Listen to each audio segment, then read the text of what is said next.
Thanks for joining me today. I wanted to share with you this project I've been working on for the last bit.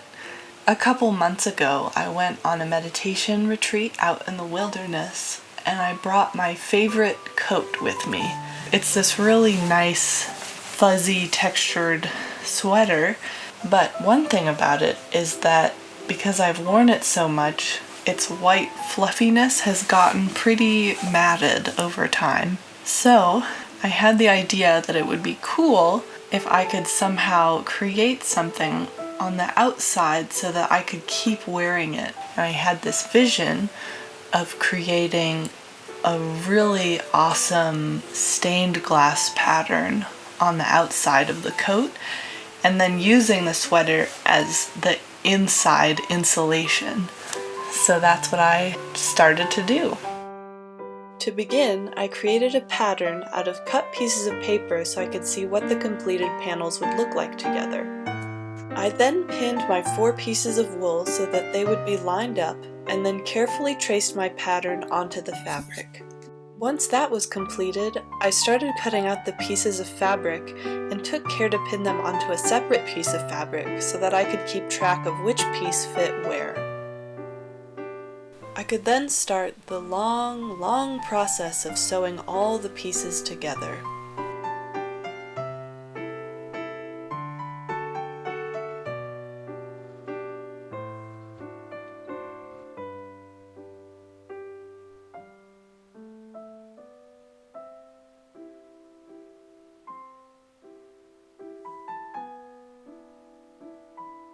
Eventually, I finally had 4 completed panels. My next step was to cut all of the seams down on the back so that it could lay down neatly. Once that was done, I sewed the panels together so it would be one large piece.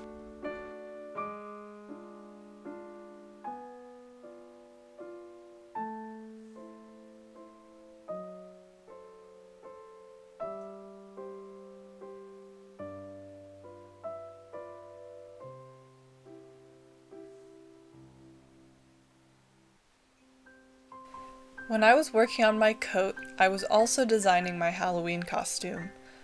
I decided I wanted to be a Spanish Luna moth.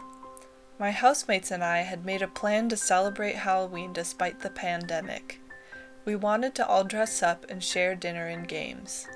But before I show you my finished costume, let's get back to finishing my coat. I made a pattern to match the outline of the coat out of old paper bags. I then took that pattern and traced it onto my wool. The back piece was basically the same as the front, so I took a bit of paper to add to the neck so that my pattern accurately matches the back of my original sweater. I then traced that on the wool too. I remembered to leave seam allowance as I cut them, pinned them together, and sewed them. For the sleeve, I made a pattern for half the sleeve with the intention that it be folded in half before I cut it. I pinned it and sewed it like the rest. I pinned the sleeves onto the body and sewed them together too.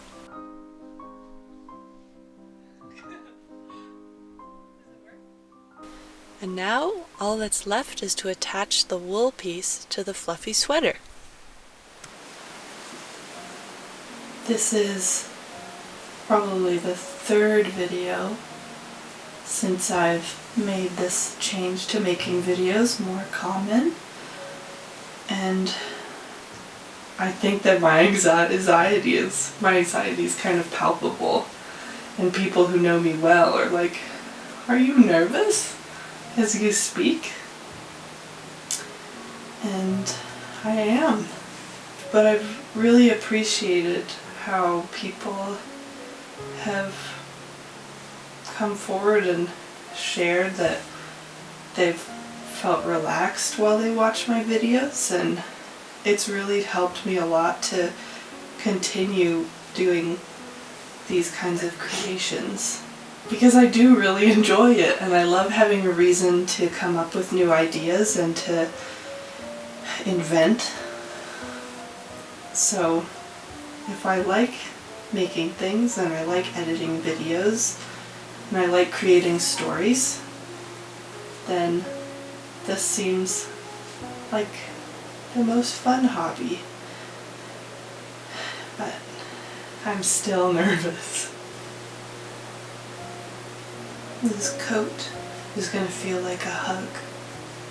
It's going to be really stinking warm too, which I like.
Thank you so much for joining me in this adventure.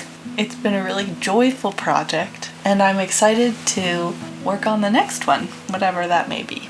I appreciate your feedback, so if you have any more ideas, please comment below.